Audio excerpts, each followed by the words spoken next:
আল্লাহ পাক রব্বুল আলামিন রমজান এবং রোজা সম্পর্কিত যা বলেছেন তা সংক্ষেপে শুনে নিল, এতে করে তার নিজেরই ফায়দা হবে এবং আমলের মধ্যে অনেক উপকার হবে। ইসলামী শরীয়তের একটা গুরুত্বপূর্ণ মাসআলা এটা যে যেই আমলের যেই হুকুম, ওই আমলের মাসআলা জানারও সেই হুকুম। তাহলে রমজান মাসের রোজা এটা একটা ফরজ ইবাদত, অতএব রমজানের রোজা সম্পর্কিত মাসআলা জানা এটাও ফরজ, এটাও গুরুত্বপূর্ণ। অনেক গুরুত্বপূর্ণ মাসআলা এখানে আছে, যেখানে ছোটখাটো কোনো ভুলের কারণে রমজান রোজা ত্রুটিযুক্ত হয়ে গেল, তাহলে ব্যক্তি তো আমল করছিল ঠিক, কিন্তু সামান্য ভুল বা অজানার কারণে তার আমলটা বাদ হয়ে গেল। কোরআন শরীফে আছে সূরা হুজরাতের মধ্যে আল্লাহ তাআলা বলেন, ঈমানদার এমন ভুল করো না, এমন কোনো অপরাধ করো না যে যার দ্বারা এমন হয় আন তাহবাতা আমালুকুম ওয়া আনতুম লা তাশউরুন, তোমাদের পুরা জিন্দেগীর আমল একসাথে নষ্ট হয়ে গেল অথচ তোমাদের জানাই হলো না। মানে তুমি জানোই না, ওয়া আনতুম লা তাশউরুন, তোমাদের মনেই নাই, জানাই নাই, তোমার খবরই নাই, তোমার যে সমস্ত আমল বরবাদ হয়ে গেল, একসাথে নিশ্চিহ্ন হয়ে গেল। এই জন্য এটা জরুরি দিন। আল্লাহ নবী সাল্লাল্লাহু আলাইহি ওয়াসাল্লাম বলেন, শরীয়তের প্রত্যেকটা আমলের ক্ষেত্রে প্রয়োজনীয় মাসআলা জানা এটা আমাদের প্রত্যেকের জন্যই জরুরি, প্রত্যেকের জন্যই জরুরি। এটা উচিত যখন যেই ইবাদত যেই আমল সামনে আসে, ওই আমল সম্পর্কিত মৌলিক মাসআলা যে কতটুকু আদায় করতে হবে আমাকে, এবং মূল বিষয়টা যেন আমার কোনোভাবেই ক্ষতিগ্রস্ত না হয়, মূল আমলটা যাতে করে নষ্ট হয়ে না যায়, তাইলে বরবাদ হয়ে যায়। আমার শায়েখ আল্লামা মুফতি মুশতাকুর নবী সাহেব হুজুর বলে যে তিনটা জিনিস মানুষকে জাহান্নামে নিয়ে যায়। একটা হলো গাফলত, অর্থাৎ জানে এমনি কিন্তু খামখেয়ালি, অবহেলা, অলসতা। গাফলতের কারণে আমল ছুটে গেল, ফলে এই বেচারা বরবাদ হয়ে গেল। আরেক দুই নাম্বার হলো জাহালত, মানে না জানা, অজ্ঞতা, মূর্খতা, অর্থাৎ কোরআন এবং সুন্নাহর বিধানটাই সে জানে না, জানার কোনো মানসিকতাই, জানার কোনো যে কোরআন শরীফ হাদিস শরীফ কি বলছে, নামাজ শুদ্ধ হইতে হইলে নামাজের মধ্যে যাবতীয় হুকুম আহকাম সহি শুদ্ধ জানা এটা জরুরি, কিন্তু এটা অনেকের জানে না, জানার মানসিকতা না, নিজে নিজে যা শিখছে অথবা ভুলে ভরা ওইটাই আপনার আমল করে যাচ্ছে, আমল করে যাচ্ছে। কোরআনুল কারীমের মধ্যে আছে ফাখালাফা মিন বাদিহিম খালফুন আদাউস সালাতা ওয়াত্তাবাউশ শাহাওয়াত ফাসাউফা ইয়ালকাউনা গায়্যা। আল্লাহ তাআলা বলেন যে নিকৃষ্ট প্রজন্ম, ওই প্রজন্ম যারা তাদের নামাজকে নষ্ট করে ফেলে, তার মানে নামাজ আদায় তো করে কিন্তু অশুদ্ধতা এবং ভুলের মাধ্যমে নামাজটাকে নষ্ট করে ফেলে এবং মনের চাহিদার অনুসরণ করে। আল্লাহ বলেন তাদেরকে জাহান্নামের সর্বনিকৃষ্ট গর্ত গাই, এটা একটা গর্তের নাম, গাই নামক এই গর্তের মধ্যে তাদেরকে ছুঁড়ে ফেলা হয়। নাউযুবিল্লাহ। তাইলে আদাউস সালাত, নামাজ পড়লেন ঠিক আছে, কিন্তু নামাজটা আসলে নষ্ট হইল না আর কি। সূরা কিরাত, দোয়া, কালাম, রুকু, সিজদা যথোপযুক্ত ভাবে না হওয়ার কারণে আপনার নামাজটার কোনো ফায়দা আসলো না, আমল করছে কিন্তু কোনো লাভ হইল না। আল্লাহ তাআলা কোরআনুল কারীম এভাবে নাজিল করে নাই আপনি যেভাবে ভুল পড়তেছেন। রাসূলুল্লাহ সাল্লাল্লাহু আলাইহি ওয়াসাল্লাম রুকু সিজদা এভাবে শিখায় নাই আপনি যেভাবে দিচ্ছেন। তাইলে এক তো হলো বেখেয়ালি হলো, কিন্তু বছরের পর বছর ভুলে থাকা, ভুল করতে থাকা, কোনো শুধরানোর কোনো ফিকিরে নাই, এটা উচিত না। তাহলে এই জন্য বললাম মানুষের বরবাদির, জাহান্নামী হওয়ার দ্বিতীয় কারণ হলো জাহালত, অজ্ঞতা, মূর্খতা, দিন সম্পর্কে না জানা। তিন নাম্বার হলো দালালাত, পথভ্রষ্টতা, অর্থাৎ আল্লাহ তাআলাই তাকে অব্যাহত গুনাহ নাফরমানির কারণে আল্লাহই তাকে গোমরা করে দিয়েছে। আর সে এখন আর কল্যাণের পথ চিনে না, হকের পথ চিনে না, আখিরাতের রাস্তা চিনে না, জান্নাতের রাস্তা বোঝেই না, সে বিষয় বোঝেই না। দালালাত, পথ হারা, পথভ্রষ্ট, এই পরিমাণ গুনাহ এবং নাফরমানি, আল্লাহর অবাধ্যতা করছে যে আল্লাহ তাকে আখিরাত ভুলায়। নাউযুবিল্লাহ। ওয়ালা তাকুনু কাল্লাযীনা নাসুল্লাহ ফাআনসাহুম আনফুসাহুম। আল্লাহ তাআলা কোরআনুল কারীমে বলেন, বান্দা এমন হইও না যে আমি আল্লাহকে অনেক দিন ভুলে গেলাম।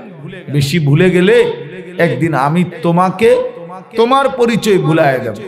তো ওই আয়াতে তাফসীর আছে, অর্থাৎ তোমার আখিরাত, তোমার কবর, তোমার হাসর, তোমার মিজান, তোমার ফুলসিরাত, তোমার জান্নাতের কথা একদম ভুলায় দেব। 24 ঘন্টা তোমার কলিজায়, তোমার জিন্দেগি, তোমার সবকিছুতে শুধুই দুনিয়া, দুনিয়ার ভোগ বিলাসিতা, দুনিয়া খাইয়া পইরা পার করা, এইটাই তোমার থাকবে। আখিরাত টোটালি ভুলে যাবে। উলাইকা হুমুল ফাসিকুন, আল্লাহ বলেন, আর তারা তখন হয়ে থাকবে ফাসিক, প্রকাশ্য পাপী। এই জন্য অব্যাহত গুনাহ করতে নাই, গুনার উপরে জমে থাকতে নাই, গুনার উপরে লেগে থাকতে নাই। যে গুনাহ, মিথ্যা বলতেছি তো বলতেছে স্বাভাবিকভাবে, চুরি করতেছে স্বাভাবিকভাবে চুরি করে, সুদ খায় তো 30 বছর সুদ খায়, নামাজ পড়ে না তো কোনোদিনই পড়ে না, গালিগালাজ করে তো প্রত্যেক কথায় গালি দেয়, ওজনে কম দেয় তো প্রতিদিনই ওজনে কম দেয়। এই যে লাগাতার গুনাহ, ধারাবাহিক গুনাহ করতে থাকা, এটা কিন্তু অনেক বড় একটা পাপ, অনেক বড় সীমা লঙ্ঘন, অনেক বড় সীমা। অনেকে এটা বুঝে না বাপ। অনেক নওজোয়ান, অনেক বয়স্ক মানুষ লাগাতার হাসতে হাসতে স্বাভাবিকভাবে গুনাহ করে যাচ্ছে, গুনাহ করে যাইতে, এই মিথ্যা বলতেই আছে, হারাম খাচ্ছেই খাচ্ছে, ঘরে পরিবারে আল্লাহর নাফরমানি চলছে চলছে, স্বাভাবিক বানায়। কোন একটা আমল হয়তো করে, কিন্তু আরো 10টা গুনাহ স্বাভাবিক বানায় নিছে ঘরের মধ্যে, জিন্দেগির মধ্যে। এই জন্য আল্লাহ তাআলা বলেন, গুনাহ যখন দীর্ঘ হয়ে যায়, তার মানে সে আল্লাহকে ভুলে যায়, আল্লাহ একদিন তাকে তার আখিরাত ভুলিয়ে দেয়, তার আখিরাত তার আর মনে থাকে না। উলাইকা হুমুল ফাসিকুন। এখানে একটা সাংঘাতিক কথা হলো, এই আয়াতের আগের আয়াত আল্লাহ শুরু করছিল ইয়া আইয়ুহাল্লাযীনা আমানু বলে, হে ঈমানদার ইত্তাকুল্লাহ, আল্লাহকে ভয় করো। তো আল্লাহকে ভয় করার প্রথম অর্থ হলো গুনাহ ছেড়ে দাও, গুনাহ ছেড়ে দাও। তো এরপরে আল্লাহ বলছে, যদি অব্যাহত গুনাহ করতে থাকো, আমাকে ভুলে থাকো, তো একদিন আমি তোমার আখিরাত ভুলাইয়া দেব, আর তখন তোমার পরিচয় আর মুমিন থাকবে না, বরং পরিচয়ই হয়ে যাবে ফাসিক, পরিচয়ই হয়ে যাবে সুদখোর। তোমার নামের পরিচয় মানুষে চিনবে এই নামে, ও তার কথা কোন আছে তো সুদখোর, হ্যাঁ ও এই তো কথা, আরে এই তো সিটার, হয়তো 2 নম্বরই ব্যবসা করে, হয়তো ইয়াবা কারবারি, হয়তো মদখোর, নেশাখোর, ও তার কথা বলছে, আর তো গাঁজাখোর। এই তার মানে আল্লাহ তাআলা বলছেন, আমারে ভুলে থাকার কারণে, আমার নাফরমানি করার কারণে একদিন পরিচয় চেঞ্জ করে দেব, লোকে তখন তোমাকে আর মুসলমান হিসেবে চিনবে না, বরং ফাসিক হিসেবে চিনবে, তোমার নামে স্থায়ী পরিচয় হয়ে যাবে। আহা, এটা কত বড় লানত, ওই ব্যক্তির উপরে কত বড় লানত, যে খায় ঘুমায়, দুনিয়া চলতেছে, কিন্তু লোকে তাকে স্মরণ করে, বরণ করে, উল্লেখ করে কোনো না কোনো পাপের নাম, কোনো পাপী হিসাবে বলে। এই জন্য এই 3 জিনিস, 1 নাম্বার হলো গাফলত, 2 নাম্বার হলো জাহালত, 3 নাম্বার হলো দালালাত। 1 নাম্বার হলো অবহেলা করা, 2 নাম্বার হলো না জানা, 3 নাম্বার হলো পথ হারিয়ে ফেলা, গোমরা হয়ে যাওয়া, গোমরা হয়ে যাওয়া। এই জন্য আপনাদের কাছে এই যে কয়েকজন আল্লাহর বান্দা আমরা বসলাম, আমরা এটা মনে রাখবো, আপনাদের সামনে মাহে রমজান, আপনার উচিত কেমনে পড়বেন আপনি বুঝ করেন, আপনি জেনে নিবেন। আমি বুঝি না, না বুঝবেন নাকি, বুঝেন নাকি, আবার না বুঝলে আপনি এটা কইলেন কেমনে, আপনি বুঝেন না, কথা বুঝেন নাই, আপনি বুঝেন না কি, আবার এটা কেমনে বললেন, তাহলে আপনি যে বুঝেন না, অবশ্যই বোঝেন, আপনি জানেন সব, আপনি সবই জানেন, সবই বুঝেন। মূলত আপনার কলিজার ভিতরে আখিরাতের ওই পরিমাণ কদর নাই, পরকালের ওই পরিমাণ প্রয়োজন নাই। যদি প্রয়োজন বেশি থাকতো তো নিশ্চিত দুনিয়াবি ব্যস্ততার চাইতে আখিরাতের ব্যস্ততা বেড়ে যেত, আখিরাতের ব্যস্ততা বেড়ে যেত। মানুষের দিলে যেটা থাকে, মানুষের বাহ্যিক সেটাই প্রকাশ। আয-যাহিরু উনওয়ানুল বাতিন। আরবি ভাষায় প্রবাদ বলে যে মানুষের অন্তরের ঠিকানা, প্রতিচ্ছবি মানুষের জাহের, বাহ্যিক চেহারা। মানুষ চেহারার দিকে তাকাইয়েই বলে কি ভাই মন খারাপ, তার মানে দিলের অস্থিরতা তার চেহারাতেই প্রকাশ। আবার চেহারার দিকে তাকাইয়েই বলে কি ভাই খুব খুশিতে আছেন, মনে হয় খুব খুশিতে আছেন, তাহলে বোঝা গেল যে মনের ফুর্তি চেহারায় প্রকাশ পায়, মনের পেরেশানি চেহারার মধ্যে কি পায়, প্রকাশ। তাহলে আপনার আমার কলিজার ভিতরে আখিরাতের ব্যাপারে কি হালাত, ঈমানের ব্যাপারে কি হালাত, কবর পরকালের ব্যাপারে আসলে আমাদের দিলের মধ্যে কি আছে, এটা আমাদের বাহ্যিক চলাফেরা, কথাবার্তা, উঠা বসা দ্বারাই প্রমাণ। আপনি আজকে 30 বছরে কোরআন শরীফ সহি শুদ্ধ করেন না, তা আপনার কাছে যে আখিরাতটা কি জিনিস এটা কি বোঝা যায় না? আপনি আজকে 30 বছরে কোরআন সুন্নাহর একটা মাসআলা সঠিকভাবে জানার কোনো মানসিকতাই নাই। অনেক মানুষ বোঝে না, এটা মনে করে ইমাম সাহেবরে টাকা 100 দেয় যে এটাই বেস্ট। মসজিদে যে 2টা ফ্যান দিছে, সিলিং ফ্যান, ও ব্যস্ত গেছে। টাইলসের বাবা 10,000 টাকা দিছে, ওনার ফুতে বিদেশে পাঠাইছে, এই যে ব্যস্তের বুঝ হয়ে গেছে। বাপ ফুত দুজনে ব্যস্ত, দুইজনেই 10,000 টাকা 5,000 করে ব্যস্ত। এই যে খামখেয়ালি 20-50 টাকা 100 টাকা দিয়া 1-2 হাজার টাকা দিয়া আখিরাত কিনে নেওয়া, এটা কে বলল? এত কম মূল্যে, এত কম মূল্যে আখিরাত। এজন্য আল্লাহ তাআলা কোরআনুল কারীমের মধ্যে বলছেন ইয়া আইয়ুহাল্লাযীনা আমানু দুখুলু ফিস সিলমি কাফা, হে ঈমানদারগণ ইসলামের মধ্যে প্রবেশ করো পুরাপুরি, কাফাতান পুরাপুরি, পুরাপুরি। আমার খুলনার হযরত মাওলানা মুফতি নুরুল আমিন সাহেব দামাত বারাকাতুহুমুল আলিয়া, হযরত এই কথা খুব বলে যে কোন মানুষ নামাজি, নামাজ পড়ে নিয়মিত, তাকে নামাজি বলে। কোন লোক রোজা রাখে তো রোজাদার, কোন লোক হজ করছে তো সে হাজি সাহেব, কোন লোক দান সদকা করে সে দানশীল। তো এটা তার একক পরিচয়। কিন্তু কোন লোককে যদি বলতে হয় যে লোকটা দিনদার, আল্লাহওয়ালা, নেককার, তো তিনি বলেন অবশ্যই তাকে পুরা দিন মানতে হবে। পুরা দিন যে মানে, হালাল গুলোও মানে, হারাম গুলোও ছাড়ে, আদেশগুলো গ্রহণ করে, নিষেধগুলো বর্জন করে, রাত্রে দিনে সকালে দুপুরে একাকী প্রকাশ্যে সর্বহালাতে যে গুনাহ ছেড়ে দেয়, আল্লাহ তাআলার হুকুমে অভ্যস্ত থাকে, নামাজও পড়ে ঠিক মতো, রোজাও রাখে ঠিক মতো, বছর শেষে যাকাতও দেয় হিসাব করে, হজ ফরজ হলে হজও করে, আখলাকের হেফাজত করে, চরিত্রের হেফাজত করে, হারাম উপার্জন করে না, হারাম লোকমা খাবার খায় না, তো এই লোক দিনদার। তাহলে দিনদার একটা সামগ্রিক বিষয়, পুরা দিন যে মানে, আল্লাহওয়ালা একটা সামগ্রিক বিষয়, পুরা দিন যে মানে, পুরা দিন যে মানে, অর্ধেক অর্ধেক কিছু কিছু হলে হবে। আমরা চরমনার মরহুম পীর সাহেব হযরত মাওলানা ফজলুল করিম সাহেব রাহমাতুল্লাহ আলাইহি, আমি একবার শুনছিলাম ছাত্র জীবনে থাকতে ওনার বয়ান, উনি বললেন এই আয়াত পড়ছিলেন, পরে বলছিলেন যে মনে করেন কোন মানুষ পুরা ইসলামের মধ্যে ঢুকা, তো এই কথা বলতে গিয়ে উনি বলছিলেন যে মনে করেন একজন ব্যক্তি মসজিদের ভিতরে এক পাও দিছে, আরেক পাও মসজিদের বাহিরে, এই অবস্থায় তার পাও, এখন লোকটা কি মসজিদের ভিতরে? কথা বলেন না কেন? লোকটা কি মসজিদের বাহিরে? তো এই কথা এ ভিতরেও না বাহিরেও না, এরকম হইলেও হবে না, এরকম হইলেও হবে যে এক পাও ভিতরে দিছি আরেক পাও বাহিরে দিছি, অর্থাৎ নামাজ তো পালন করি কিন্তু যাকাত তো দেই না, অন্যকে দেখলে সালাম তো দেই কিন্তু নারীকে দেখলে চোখ তো নামাই। কথা বোঝেন নাই? এরকম হইতে হবে। এক পাও দিলাম আরেক পাও বাহিরে রাখলাম, তাইলেও হবে না, বরং দুই পাও ভিতরে দিয়েই পূর্ণ বুঝাইতে হবে এই যে আমি মসজিদের ভিতরে। তো পুরা দিন মাইনা বুঝাই দিতে হবে এই যে আমি ইসলামের ভিতরে। উদখুলু ফিস সিলমি কাফা, পুরা দিনের মধ্যে ঢুকতে হবে সবাইকে। পুরা দিন পাঁচ জিনিস, পরিপূর্ণ দিন পাঁচটি জিনিস, পাঁচটা বিষয়। এক নাম্বার হলো ঈমান, কিছু বিষয় আছে বিশ্বাসের, এগুলো যথাযথভাবে ঠিক রাখা, এটা দিন।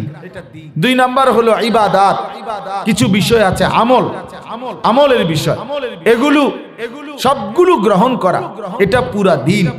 কিছু বিষয় আছে মুআমালাত, পারস্পরিক লেনদেন, এগুলো সঠিক করা, এটা আমার দ্বীনের অংশ।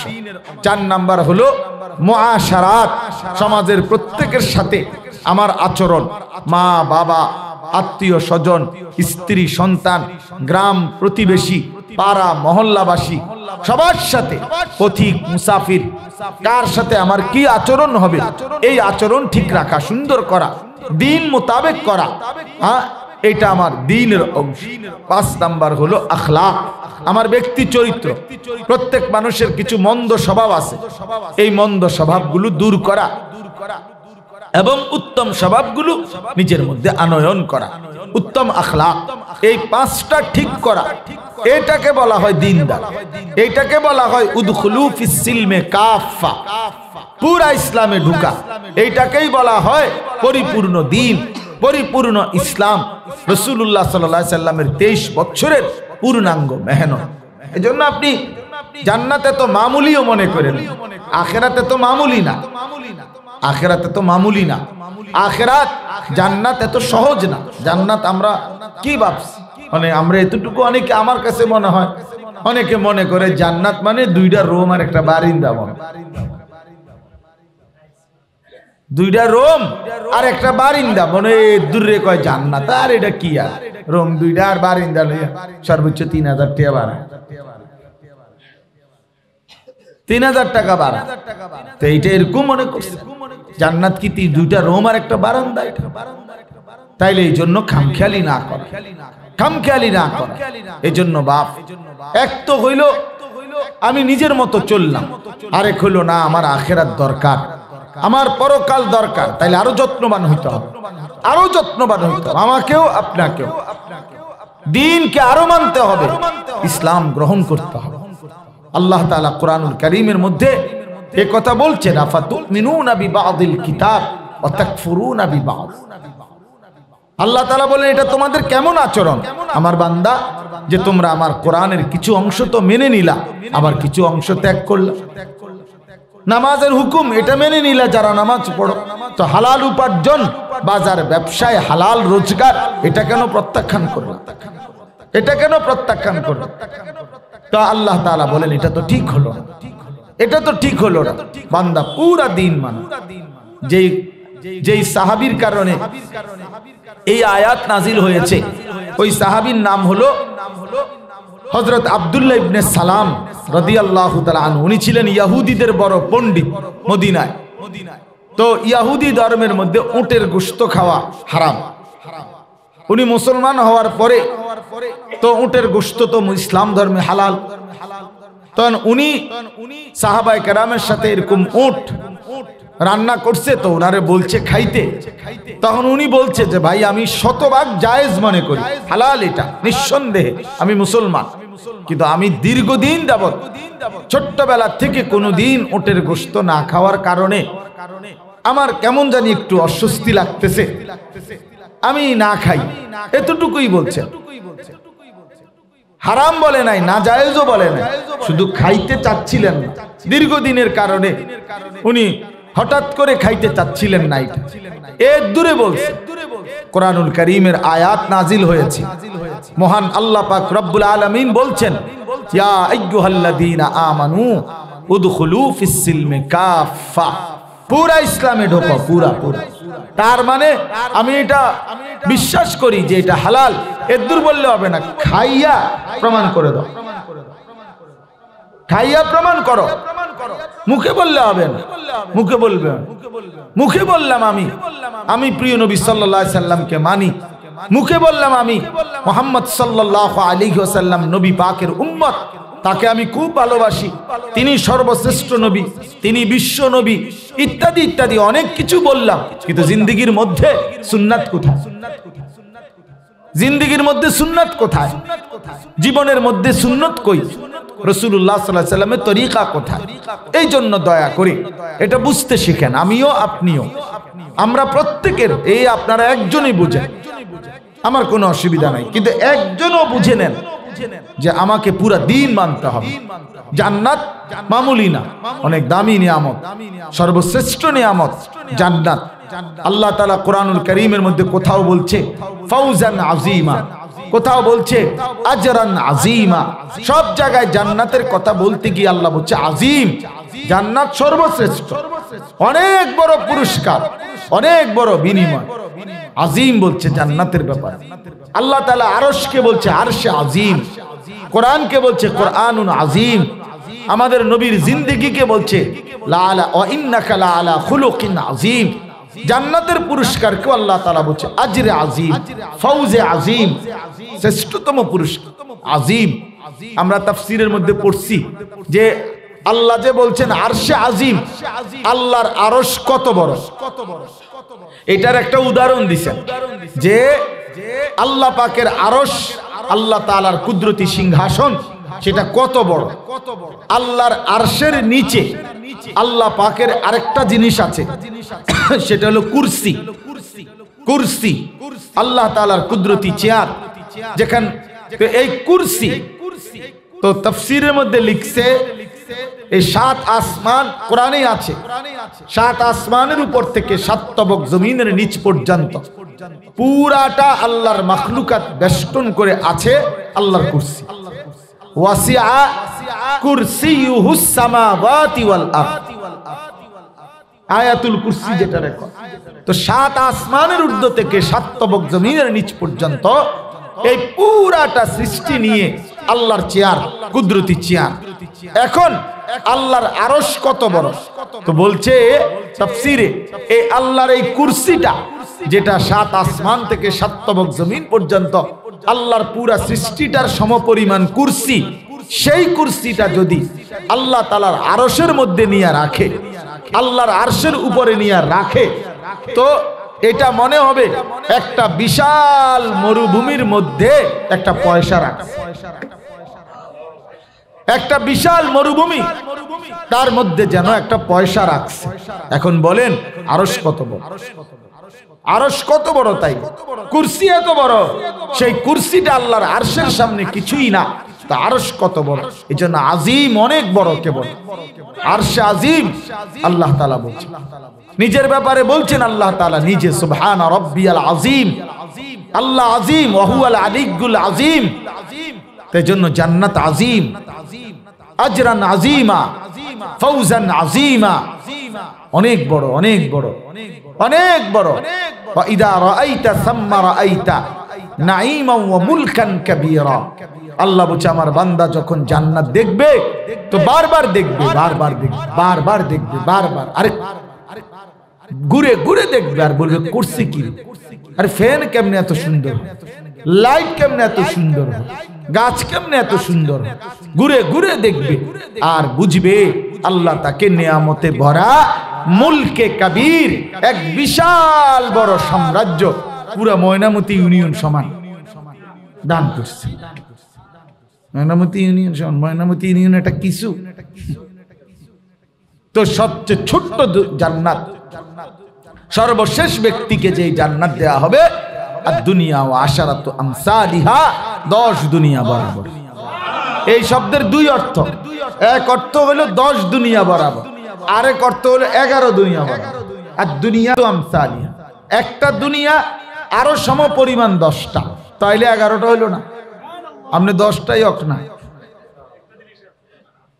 আল্লাহু আকবার, আল্লাহ। এই জন্য জান্নাত অনেক বড়, জান্নাত অনেক বড়, জান্নাত অনেক বড়, আজরে আযীম। এই জন্য বাপ আমাদের এটা বোঝা উচিত, আমারও বোঝা উচিত, আপনাদেরও বোঝা উচিত যে অনন্তকালের এই বিশাল বড় নিয়ামত জান্নাত অর্জনের জন্য আরো মুজাহাদা দরকার, আরো ত্যাগ, আরো কুরবানি দরকার, আরো কুরবানি দরকার। আমরা কোরআনুল কারীমে পড়ছি তাফসিরে, ফাইদা ফারাগতা ফানসাব ওয়া ইলা রাব্বিকা ফারগাব। এই আয়াতের ব্যাখ্যাতে একটা গুরুত্বপূর্ণ কথা আছে। সেখানে হলো আমাদের নবী সাল্লাল্লাহু আলাইহি সাল্লামকে আল্লাহ বলছে এটা, যে বন্ধু সারা দিন আপনি যখন দিনের বহু কাজ শেষ করবেন, অবসর হবেন, সেই ফজর থেকে নিয়ে এশার নামাজ পর্যন্ত আপনি 5 ওয়াক্ত নামাজের ইমামতি করছেন। এই সারা দিনে জিব্রাইল আসছে, আপনার কাছে কোরআন নাজিল করেছে, আপনি গ্রহণ করেছেন। যুদ্ধের ময়দানে আপনি নেতৃত্ব দিয়েছেন। এই লক্ষাধিক সাহাবীকে দ্বীনের প্রয়োজনীয় মাসআলা আপনি শিখিয়েছেন। হাজারো শত শত বিষয়াদি আপনি সারা দিন ব্যস্ততার মাধ্যমে দ্বীনের কাটিয়েছেন। আল্লাহ বলতেছেন বন্ধু এবার যখন আপনি এশার নামাজ পড়ে অবসর হবেন তো ফানসাব, পুনরায় কিছুক্ষণ পর থেকেই আবার কঠোর পরিশ্রমে আমি আল্লাহর একাকী ইবাদতে লেগে যাবেন। তাহলে মাত্র কইল অবসর হইল, আবার পরিশ্রমে লেগে গেল, আবার পরিশ্রমে লেগে গেল, আবার পরিশ্রমে লেগে যান। অর্থাৎ এবার আবার রাত্রিবেলা জিকির, তেলাওয়াত, তাহাজ্জুদ, দোয়া, কান্নাকাটি, সেজদা, মুরাকাবা, এর মধ্যে লেগে যান। এর মধ্যে তো ওইখানে আমরা পড়ছি তাফসীরের মধ্যে যে পূর্ববর্তী বুজুর্গানে দ্বীন বলেন আল্লাহ তাআলার ইবাদত এই পরিমাণ মেহনতের সাথে করা উচিত যেন মেহনত করতে করতে রাত্রি গভীরে আইসা হালাত এমন হয় যে দুইটা পাও আর স্বাভাবিকভাবে হাইটা চলতেছে না, হেসরাইয়া হেসরাইয়া এরপরে বিছানার কাছে নেওয়া একটু সময়ের বিশ্রামের জন্য। এই পরিমাণ ক্লান্তি যখন হবে তো তখন যদি কিছুটা আল্লাহ তাআলার বন্দেগীর হক আদায় হয়, তখন যদি কিছুটা হয়, আখিরাত মামুলি না, আখিরাত মামুলি না। হযরত নবী সাল্লাল্লাহু আলাইহি ওয়াসাল্লাম এই পরিমাণ রাত্রি জাগতেন। আম্মা জান আয়েশা বলেন হাত্তা তাওয়াররামাত কাদামাহু, নবীজির পা মোবারক ফুলে ফুলে যেত, ফুলে যেত পা, এত লম্বা দাঁড়িয়ে থাকতেন, এত লম্বা সেজদা দিতেন। হযরত আয়েশা রাদিয়াল্লাহু তাআলা আনহা নবী পাক সাল্লাল্লাহু আলাইহি সাল্লামকে বলছেন ইয়া রাসূলুল্লাহ কাদ গাফারাল্লাহু যামবাক, আল্লাহ তো আপনার সব গুনাহ মাফ করেছেন, আপনার তো কোনো গুনাহ নাই, আপনার তো কোনো গুনাহ নাই, তাহলে আপনি কেন এত রাত্র জাগেন, এত কাঁদেন কেন, এত তাহাজ্জুদ, এত সেজদা, এত দোয়া, এত কান্নাকাটি আপনি কেন করেন? আল্লাহর নবী সাল্লাল্লাহু আলাইহি ওয়াসাল্লাম বলতেন আয়েশা জানো আমি সেই মুহাম্মদ যে ছোট্টবেলায় জন্মের পূর্বেই বাপ হারায় ফেলছিলাম, আমি সেই মুহাম্মদ মাত্র 4 বছর বয়সে যে তার মাকে হারিয়েছি, আমি সেই মুহাম্মদ 8 বছর বয়সে আমার আপন অভিভাবক আমার দাদা আব্দুল মুত্তালিবকে আমি হারিয়েছি। জানো আয়েশা মক্কায় আমার ঘর ছিল না, আমার বাপ ছিল না, আমার মা ছিল না, আমার দাদা ছিল না, এক এতিম সন্তান আমি, এক অসহায় এতিম ছিলাম আমি। সেই এতিম সন্তান মুহাম্মদ আমি, সেই আমাকে আল্লাহ তাআলা গোটা কায়নাতের সরদার বানাইছেন, সমস্ত আম্বিয়াদের শ্রেষ্ঠতম বানিয়েছেন। আল্লাহ তাআলা আমাকে মেরাজের মতো ইজ্জত দান করেছেন, কত কত সম্মান আমার আল্লাহ আমাকে দান করেছেন। এত সম্মান এত মর্যাদা পেয়ে আমি কি রাত জেগে আমার আল্লাহর শুকর করব না? আমার আল্লাহর শুকর আদায় করব না আমি? আফালা আকুনু আবদান শাকুরা, আফালা আকুনু আবদান শাকুরা, আমি কি আমার মাওলার শুকর গুজার বান্দা হব না? আমি শুকর আদায় করছি। এক এতিম সন্তানকে আল্লাহ তাআলা কত বড় ইজ্জত দান করেছেন, কত সম্মান দান করেছেন। ওয়ালা সাউফা ইউতিকা রাব্বুকা ফাতারদা। এই জন্য বাপ চলেন, আমার মূল কথা হলো মেহনতের এক সময় আমাদের রমজান, মাহে রমজান মানে মেহনতের, মাহে রমজান মেহনত। আপনি সারা দিন রোজা রাইখা ক্লান্ত, ইফতারের পর পর তো একটু পরে 1 ঘন্টা না যাইতেই আবার 20 রাকাত তারাবি, আবার 20 রাকাত তারাবি পড়ে একটু ঘুমাইতে না ঘুমাইতে আবার সেহরি, আবার সেহরির জন্য উঠা, সেহরি খেয়ে আবার বসে থাকা, ফজরের নামাজ জামাতে পড়তে হবে, ফজরের নামাজ জামাতে পড়তে হবে। সারাদিন আবার ক্ষুধার্ত অবস্থায় নিজের দুনিয়াবি কাজ কারবার সাংসারিক এটাও করতে থাকা, তার মানে ক্লান্তি আসবে স্বাভাবিক, পরিশ্রম হবে স্বাভাবিক। কিন্তু এই পরিশ্রম, এই মেহনত যদি যথোপযুক্তভাবে করতে পারি তো এই পরিশ্রমের ফলাফল সরাসরি জান্নাত। এই মেহনতের ফলাফল জান্নাত। 30 দিন পরে এমন এক পুরস্কার মিলবে, আল্লাহ বলবেন লাআল্লাকুম তাত্তাকুন, বান্দা যাও 30 দিন তোমার কষ্ট দেখছি, একবার রাত্রি জেগেছ, লম্বা সময় তাহাজ্জুদ তারাবি পড়ছো, সারাদিন রোজা রাখছো, তো আমি আল্লাহ তাআলা এই মেহনত মুজাহাদার বিনিময়ে সেই পুরা রমজান কষ্ট করেছ, এতেকাফ করেছ, সবে কদরের তালাশে সারাটা রাত চোখের পানি ফেলছো, কতভাবে তুমি কাঁদছো বান্দা, মেহনত করছো, যাও বান্দা আজ ঈদের চাঁদ তুলে আমি তোমারে শুনায়ে দিলাম, আমি তোমাকে মুত্তাকি বানিয়ে দিলাম, মুত্তাকি বানিয়ে দিলাম। আর যে মুত্তাকি সে জান্নাত, যে মুত্তাকি সে জান্নাত। এজন্য হাদিসে আছে ঈদের দিন, রমজানের ঈদের দিন আল্লাহ তাআলা ফেরেশতাদেরকে জিজ্ঞেস করে, আমার ফেরেশতারা বলো তো ওই ব্যক্তির পারিশ্রমিক কেমন হওয়া উচিত যে তার মেহনত পুরাপুরি শেষ করছে, তার উপরে দায়িত্ব সে পূর্ণ শেষ করছে, তো তার পারিশ্রমিক কেমন হওয়া উচিত? ফেরেশতারা বলে, আয় মাওলা তাকে পূর্ণ পারিশ্রমিক দেওয়া উচিত। তো আল্লাহ তাআলা তখন বলে, ফেরেশতা তোমাদেরকে সাক্ষ্য রেখে আমি বললাম, ওয়া ইজ্জতি ওয়া জালালি ওয়া ইরতিফা'i মাকানি, আমার ইজ্জতের কসম, আমার সম্মানের কসম, আমার সুউচ্চ মর্যাদার কসম, আমার এই বান্দাগুলো আমার রমজানের হক আদায় করছে, মেহনতের হক আদায় করছে, পরিশ্রমের হক আদায় করছে, আমি যা চেয়েছি তা আদায় করেছে, যাও আমি তাদেরকে পুরাপুরি মাফ করে দিলাম।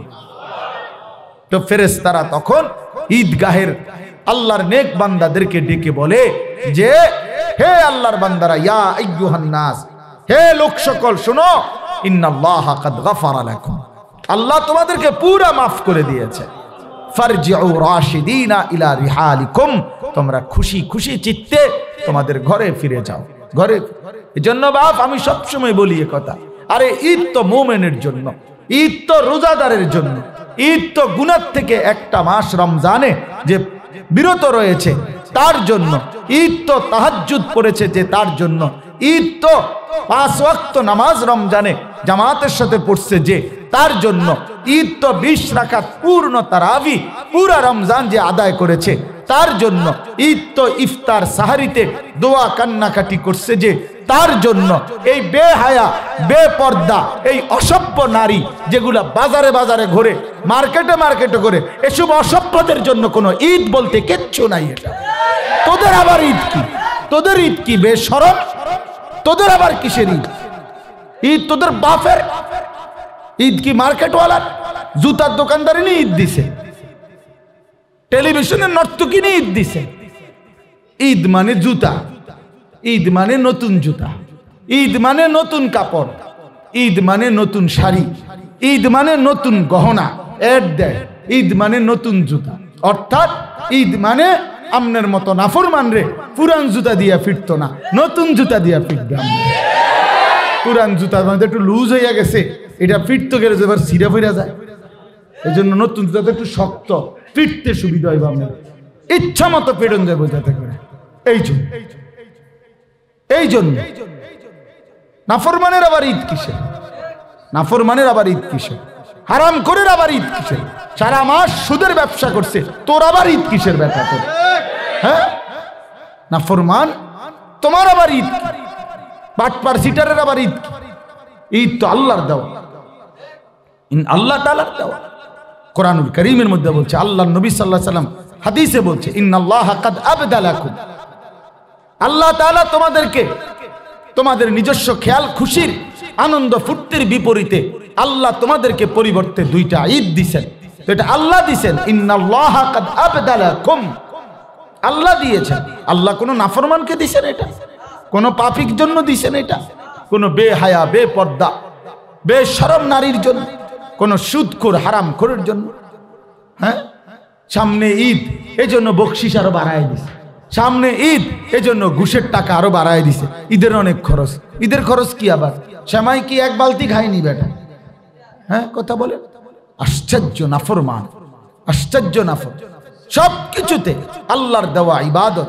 ঈদ একটি ইবাদত। ঈদ একটি কি ইবাদত? ইবাদত। এক ইবাদতের শুকর আরেক ইবাদতের মাধ্যমে আদায় করা। আমাকে যে আল্লাহ তাআলা একটা মাস আল্লাহর হুকুম মানার সুযোগ দিয়েছেন, এই খুশিতে ঈদের দিন আল্লাহ তাআলার জন্য আরো অতিরিক্ত 2 রাকাত নামাজ পড়ে আল্লাহ তাআলার শুকর আদায় করা, যে মাওলা আপনি যদি হায়াত না দিতেন, আপনি যদি সুস্থ না রাখতেন, আপনি যদি তৌফিক না দিতেন, তো আমি রমজান কেমনে রাখতাম, রোজা কেমনে রাখতাম, তারাবি কিভাবে পড়তাম, তাহাজ্জুদ কেমনে পড়তাম, আমি ইতিকাফ কিভাবে করতাম। আপনি তো তৌফিক দিয়েছেন মাওলা, এজন্য আপনার শুকর। খোলা মাঠে আপনারে আবার সিজদা দিলাম, আবার সিজদা দিলাম। এই জন্য বাপ, মাহে রমজান মেহনতের মাস। কিসের মাস বলেন? মেহনতের। কিসের মেহনত? আখিরাতের মেহনত। আখিরাতের মেহনত, আখিরাতের মেহনত, আখিরাতের মেহনত। কষ্ট করবেন, পরিশ্রম করবেন, সিদ্ধান্ত নেন, সিদ্ধান্ত নেন। বহুতই মুবারক মাস শাহরু রমাদান। পুরা 30 পারা কোরআনের মধ্যে আল্লাহ তাআলা এই একটি মাস কেবল নিজে উচ্চারণ করছে, শাহরু রমাদান। আল্লাহ বলছে শাহরু রমাদান, রমজান মাস। মানে কি সুন্দর, নিজে আল্লাহ তাআলা উল্লেখ করছে রমজান মাস। আরবি 12 মাসের আর কোন মাসের নাম কোরআনে নাই।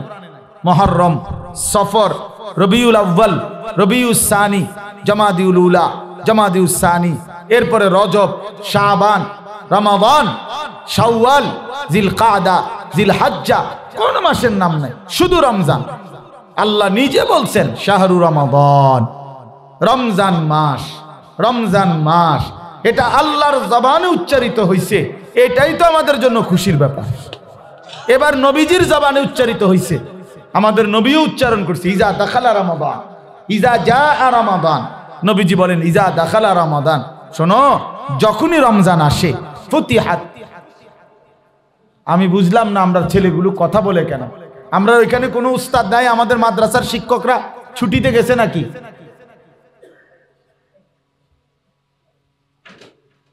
আমাদের উস্তাদরা কোথায়? মাদ্রাসার উস্তাদরা কোথায়?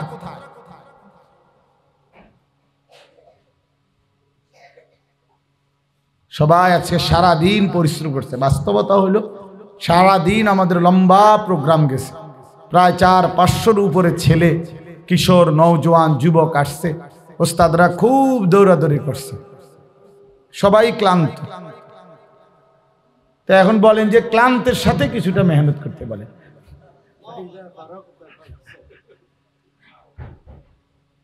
আচ্ছা জি, তো বলতেছিলাম যে মাহে রমজানে এই মেহনতের মাস, পরিশ্রমের মাস, পরিশ্রমের মাস। এটা নিয়মে বুদ্ধিমান ব্যক্তি মৌসুমে একটু পরিশ্রম করে। এই যে পরিশ্রম, কাপড়ের দোকানদাররা, আমার শায়েখ সবসময় এটা বলে, কাপড়ের দোকানদাররা এটা বলে, রে যাইস না ছুটি নিস, তাই কোনো সানরাত পর্যন্ত, সানরাত পর্যন্ত, এরপরে ছুটি দিয়ে দিন। কত কষ্ট করে, কত কষ্ট করে। ওই দিন আমার এক পরিচিত চিটাগাংয়ের ব্যবসায়ী ভাই, উনি বলতেছে হুজুর, কাস্টমারের দোকানে ওনারা 5 জনে, 5 ভাই একসাথে এক দোকানে ব্যবসা করে। সারাটা দিন মাল বেচতে বেচতে অনেক সময় ক্যাশের সামনে প্লেটের মধ্যে ভাত নিয়া টাকাও লই, আবার দুগা ভাতও খাই। এত ব্যস্ত। তাহলে দুনিয়ার জন্য কি পরিমাণ মেহনত করতে হয়, কি পরিমাণ মেহনত করে মানুষ। সিজন বুঝে, সিজনে মানুষ একটু মেহনত করে, একটু পরিশ্রম বাড়িয়ে দেয়। রমজান আখিরাতের সিজন, রমজান জান্নাতের সিজন, রমজান গুনাহ মাফ করাবার সিজন। হইতে পারে আমি 11 মাস খামখেয়ালি করে আল্লাহর কাছেতে কাঁদতে পারি নাই, গুনাহ মাফ করাইতে পারে নাই। আর হইতে পারে আমি ঠিক মতো ইবাদত করতে পারি নাই। আল্লাহ বলছে আচ্ছা ঠিক আছে বান্দা, 11 মাস আমি ছেড়ে দিলাম, বান্দা যাও। 11 মাস আমি ভুলে গেলাম, তুমি একটা মাস কদর করো। 11 মাসের ঘাটতি আমি 1 মাসে 70 গুণ বেশি পুরাইয়া দেব। যা, আমি দিমু, যা। তো ভালো বান্দা, তবু ভালো হয়ে যা, তবুও জান্নাতি হ বান্দা। আর কি করব বান্দা, আর কি করব তোমাকে? যাও বান্দা, আমি মাফ করে দেব বললাম। 11 মাস আমাকে ভুলেছিলাম, আচ্ছা আমি কিছু মনে করলাম না, সব ভুলে গেলাম। আমার রমজানকে কদর করো, আমার রমজানকে কদর করো। শাহরু রমাদান আমার উচ্চারণ করা মাস। নবীজি বলছেন, নবীজি উচ্চারণ করছে, ইজা দাখালা রমাদান ফুতিহাত আবওয়াবুর রাহমা, যখনই রমজান আসে রহমতের সব দুয়ার আল্লাহ খুলে দেয়। ফুতিহাত আবওয়াবুল জান্নাহ, জান্নাতের দুয়ার সব আল্লাহ খুলে দেয়। অগুল্লিকাত আবওয়াবুন নার, জাহান্নামের দরজা বন্ধ করে দেয়। অসুলসিলাতিশ শাইতান, সমস্ত শয়তানগুলো আল্লাহ তাআলা শেকলে বন্দী করে ফেলে। তাহলে একটা মজার বিশেষণ আমি যেটা বুঝছি, আমার ছোট বুঝ, এটা হলো, একটা তো বুঝাইতে চাইলাম এই কথা যে আল্লাহ পাক নিজে বলছেন শাহরু রমাদান, বলেন তো, তাহলে এটা কে বলছে? তাহলে রমজান কার জবানে উচ্চারিত হয়েছে? এবার শুনলেন নবীজির জবানে উচ্চারিত হয়েছে কিনা? ইজা দাখালা রমাদান, ইজা জাআ রমাদান, এভাবে নবীজি বলছে। তাহলে আমার আল্লাহর জবানে উচ্চারিত মাস, আমার রাসূলের জবানে উচ্চারিত মাস, এর চাইতে বড় দামি আর কি হইতে পারে? এর চাইতে বেশি দামি আর কি হইতে পারে? এবার আসেন ওই কথাইটা যে আল্লাহ নবী সাল্লাল্লাহু আলাইহি সাল্লাম বলেন, রমজান মাসে জান্নাতের সব দরজা আল্লাহ খুলে দেয়, জাহান্নামের সব দুয়ার বন্ধ করে দেয়, শয়তানগুলোকে শেকলে বন্দী করে ফেলে। এখন আমি যেটা বুঝাই, আমার নানার বাড়ি নাঙ্গলকোট, কুমিল্লা, নাঙ্গলকোট জেলায় পেরিয়া ইউনিয়ন আমার নানার বাড়ি। তো আমরা ছোটবেলায় নানার বাড়িতেই বেশি বেড়াইছি, বড় হয়েছি। আমার ছোট ভাই এখানে একজন আছে, ও আমার ছোট ভাই আরিফ আছে। তো আমরা নানার বাড়িতেই বেশি বেড়াইতাম ছোটবেলায়। নানার বাড়িতে যে কোনো বন্ধে ছুটিতে মার সাথে নানার বাড়িতে বেশি যাইতাম। তো আমার নানার বাড়িতে দেখতাম ছোটবেলায়, আমার পুরা মনে আছে যে 10টা 11টা 12টা বাজে, মনে করেন মেহমান আসছে, জির জামাই আইছে, নাতির জামাই আইছে। তখন নিয়ম ছিল গ্রামে সকালবেলায় তো মুরগি, পালা মুরগি, দেশি মুরগি পালতো মানুষ ঘরে ঘরে। সকালবেলা মুরগি ছেড়ে দিছে, তখন জামাই আইছে 11টা বাজে, মেহমান আইছে 12টার দিকে। এখন এই মুহূর্তে মুরগি মেহমানের জন্য জবাই করতে হইলে ধরতে হইব, আর এটা কেমনে ধরবো? তো তখন দেখতাম যে নানার বাড়ির 4 ঘরের বাইর হইবার গেট, একটাই গেট ছিল, মনে করেন এই গেটটা। তো এই গেটটার মুখে জাল পাততো, এরকম জাল লাগাইতো, জাল আরি মাছ ধরার জাল। এই জাল লাগাইয়া এখন মহিলারা মুরগি এগুলারে সারা ঘর দুয়ার সব উঠান মুঠান মিলা দৌড়াইয়া সবাই মিল্লা হই হুল্লুর কইরা যেমনে হোক এনে আনতো। এদিক দিয়ে মুরগি বাইর হইতে গেলেই কোথায় আটকে যাইতো? জালে। তখন মুরগিটা ধরে জবাই করতো। এই ছিল, মানে বুঝাইছে তুমি চারিদিক থেকে দৌড়াইয়া আইনা যেদিক দিয়া বাইর হইতে চাইছিলা, এইটাই তোমার আমার আটকানোর জায়গা। তো আমার অর্থ হইল, আমি বুঝছি এটা আল্লাহ তাআলা রমজান মাসে আল্লাহ তাআলা তার ইমানদার বান্দাকে বলছে, বান্দা জাহান্নামের সব দরজা বন্ধ, শয়তানগুলো সব শেকল দিয়া আটকাইয়া রাখছি। এইবার তুমি বান্দার জন্য একটাই শুধু রাস্তা খোলা রাখছি, সেটা হলো জান্নাতের রাস্তা। অতএব যেদিক দিয়েই রওনা দাও, কোনোখানে বাজতা না, আটকাইতা না, জাহান্নামেও পড়তা না, শয়তানের বাঁধনেও আটকাইতা না। তো যেদিক দিয়েই রওনা দাও, বাইর হইবা, ঢুকবা যেই খোলা জায়গাটা, এটা ঢুকলেই জান্নাত, ঢুকলেই জান্নাত, ঢুকলেই জান্নাত, ঢুকলেই জান্নাত। খোলা দরজা যেইটা, এটা শুধুই জান্নাত, শুধুই জান্নাত, শুধুই জান্নাত। হারাইতা না, এই রমজানে হারাইবা না, কোনে হারাইবা? দরজা জাহান্নামের দরজা বন্ধ, ভুল হইব না। দরজা খোলা যেটা, এটা দিয়েই ঢুকবা, সবাই খোলা দরজা দিয়েই ঢুকবা। তো ঢুকলেই দেখবা জান্নাত, ঢুকলেই দাও। আর কোনো দিক দিয়ে হারাইবার সিস্টেম। এত বড় রমজানকে কেউ যদি কদর না করে, কি করা বাপ! আহা, আমি কেন কদর করলাম না, আমরাই বা কেন কদর করলাম না? এত বড় রমজান, এত বড় শ্রেষ্ঠতম রমজান। নবী সাল্লাল্লাহু আলাইহি ওয়াসাল্লাম বলতেন, কাদ আযাল্লাকুম শাহরুন আযীম। নবীজি বলতেন, তোমাদের মাথার উপরে ছায়া বিস্তার করেছে শাহরুন আযীম, এক মহান মাস, মাহে রমজান। শাহরুর রহমা, নবীজি বলছে এটা রহমতের মাস। শাহরুল মুআসাত, পারস্পরিক সহমর্মিতার মাস। শাহরুন ইউজাদু ফীহি রিজকুল মুমিন, এমন মাস যে মাসে মুমিনের রিজিক বেড়ে যায়। শাহরুন ফীহি লাইলাতুন খায়রুম মিন আলফি শাহর, এমন এক মাস যে মাসের একটি রাত আছে এমন যা হাজার মাসের রাতের চাইতে দামি।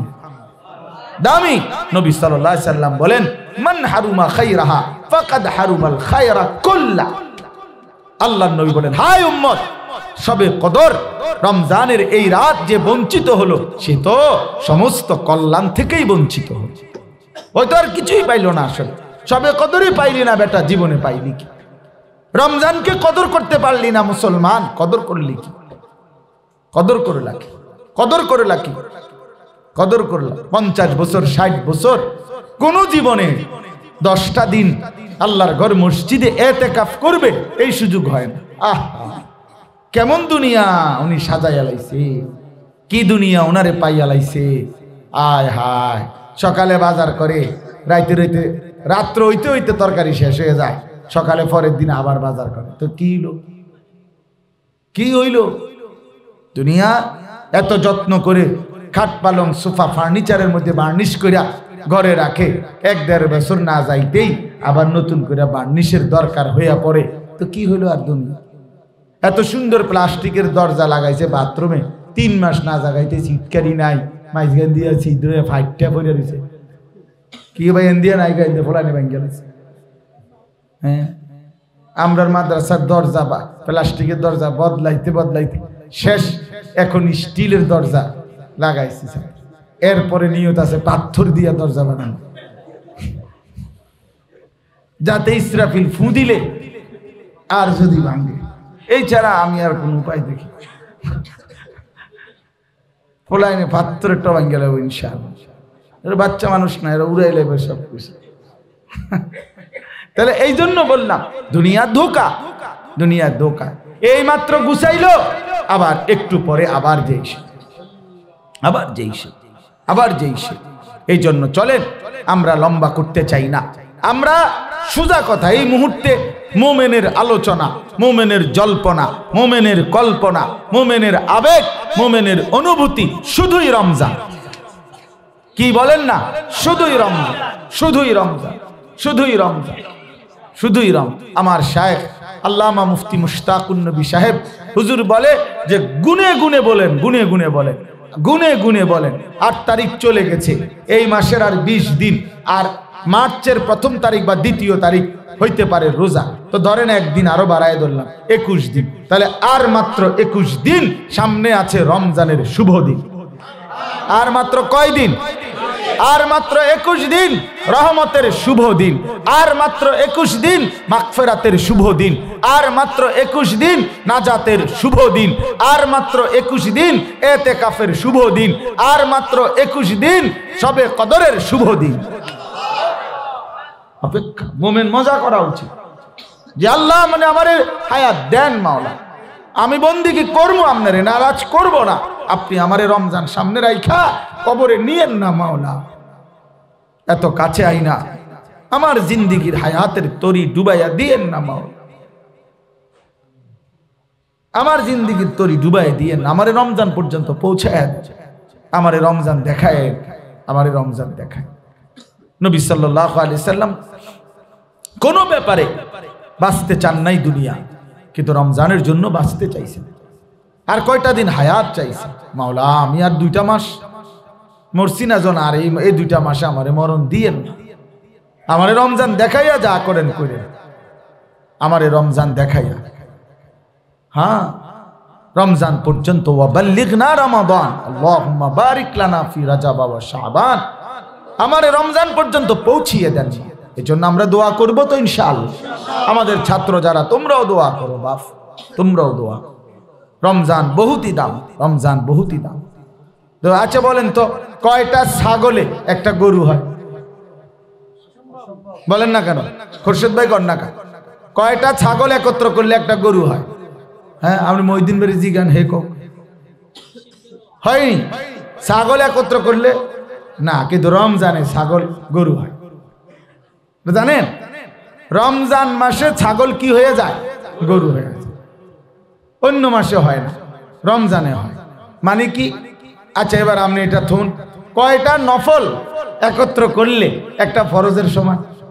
কেমনে হবে? নফল তো নফলই, ফরজ তো কি ফরজ। কিন্তু রমজানে আল্লাহ রাসূল সাল্লাল্লাহু আলাইহি সাল্লাম বলছেন একটা নফল একটা ফরজের সমান হয়ে আছে। তো তার মানে ছাগল কি হয়ে গেছে? মানে নফল কি হয়ে গেছে? ফরজ হয়ে গেছে, ফরজ হয়ে গেছেন। এই জন্য আল্লাহ নবী সাল্লাল্লাহু আলাইহি সাল্লাম বলছেন একটা নফল একটা ফরজের সমান।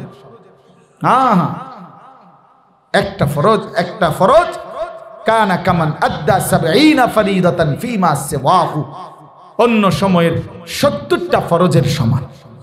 একটা ফরজ কয়টা? ৭০। একে কত বলেন না? কত? এই কথার দুই অর্থ। এক অর্থ হইল ৬৮, ৬৯, ৭০।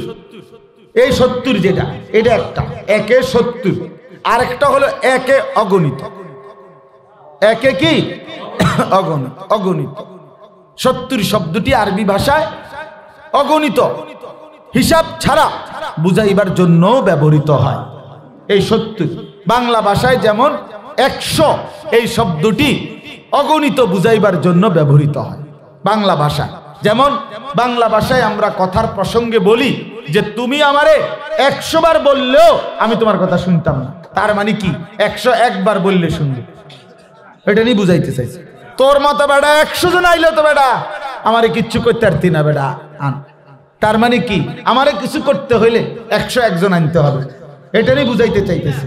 না না, মানে যত লোকে আনো আমার কিছু করতে পারবা না, তুমি যতবারই বলো আমি শুনতাম না। সংখ্যা ব্যবহার করছে কত? ১০০। বুঝাইতে চাইছে কি? অগণিত।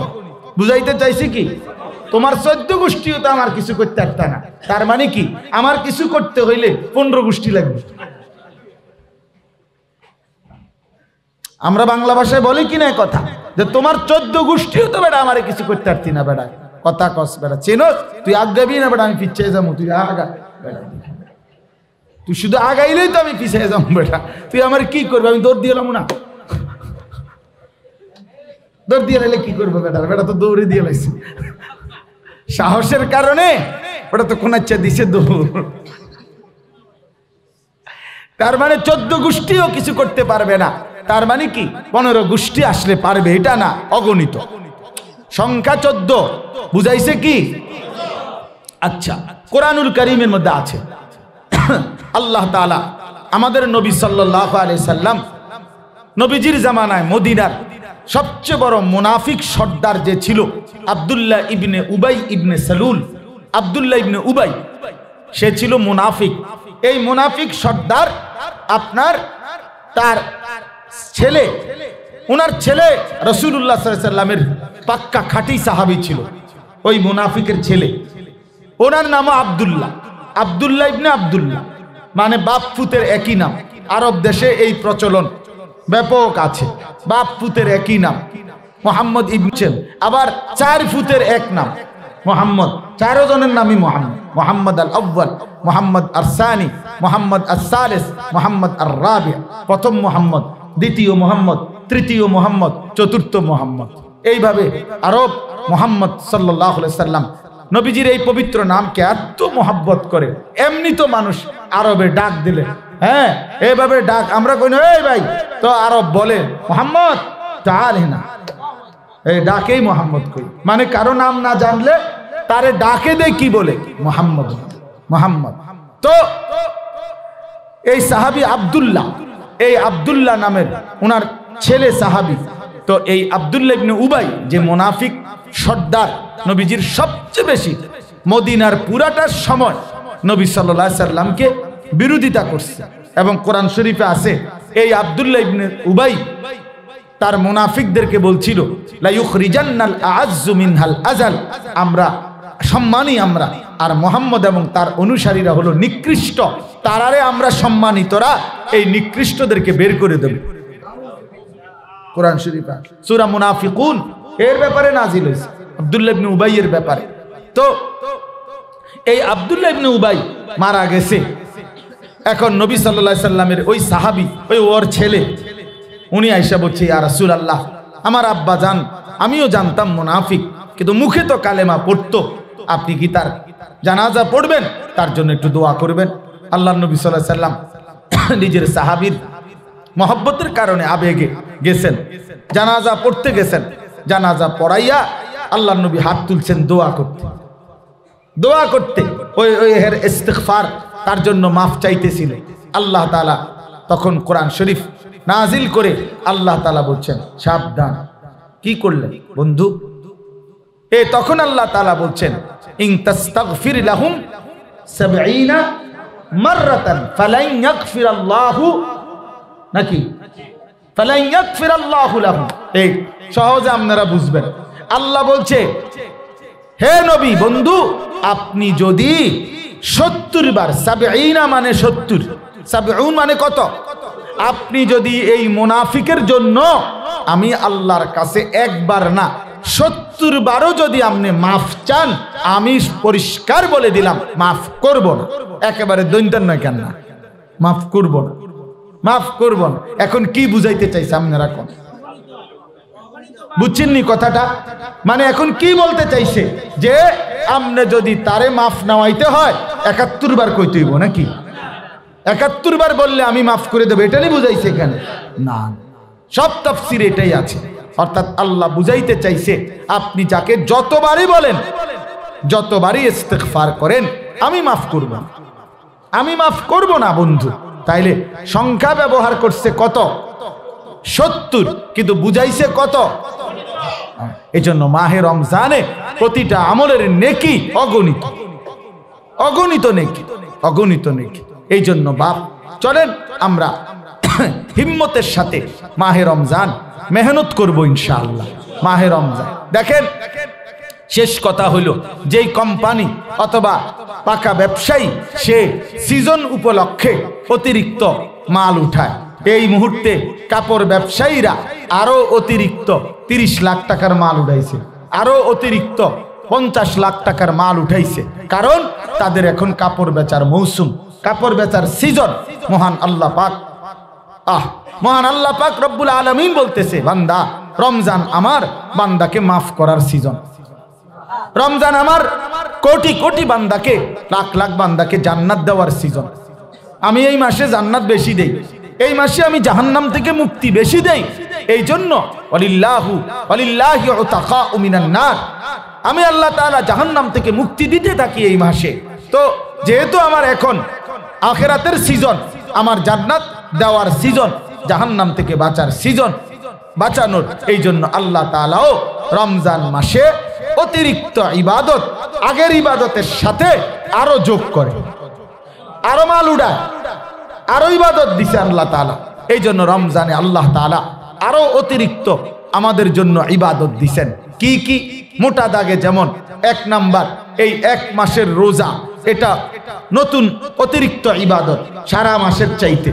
2 নাম্বারে ইফতারি, এটা ইবাদত কিনা? ইবাদত, এর বুটমুড়ি না, এটা ইবাদত। ইফতার কি বুটমুড়ি? না না না, ইবাদত, ইবাদত। এনে বুটের মধ্যে নেকি, পেঁয়াজের মধ্যে নেকি, আলু চপে নেকি, বেগুনিতে নেকি, এরপরে টমাটোতে নেকি, খিরাতে নেকি, ধনিয়া পাতাত নেকি, সবটা নেকি আর নেকি, নেকি নেকি আর নেকি। কথা বুঝছেন না? হ্যাঁ, ইফতারি ইবাদত নতুন করে দিছেন। সাহারি, শেষ রাত্রের যে খাবার, ওইটাও কি ইবাদত। তাসাহহারু ফাইন্না ফিস সাহুরে বারাকা। আল্লাহ নবী বলেন, তোমরা সাহারি খাও, সাহারির মধ্যে বরকত রয়েছে। তাইলে সাহারি এটা ইবাদত। এরপরে আপনার প্রতিদিন 20 রাকাত তারাবি। কয় রাকাত তারাবি? কয় রাকাত? কয় রাকাত? কয় রাকাত? আবার বলেন, আবার বলেন, আবার 20 রাকাত তারাবি, নতুন ইবাদত। 20 রাকাত তারাবি, 20 রাকাত তারাবি। কয় রাকাত? শুধুই 20 রাকাত তারাবি, শুধুই 20 রাকাত তারাবি, শুধুই 20 রাকাত।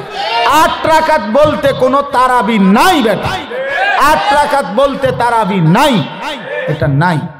8 রাকাত তারাবি হয় না, 8 রাকাতে তাহাজ্জুদ হয়, 8 রাকাতে রাত্রি গভীরে তাহাজ্জুদ হয়। 20 রাকাত তারাবি পয়রা আপনি আবার ভোর রাত্রে 8 রাকাত তাহাজ্জুদ পড়েন, কোনো আপত্তি নাই। কিন্তু তাহাজ্জুদের হাদিস 20 রাকাত তারাবির জায়গার মধ্যে আনা কোনোভাবেই ঠিক না, কোনোভাবেই ঠিক না। এই জন্য তারাবি কয় রাকাত?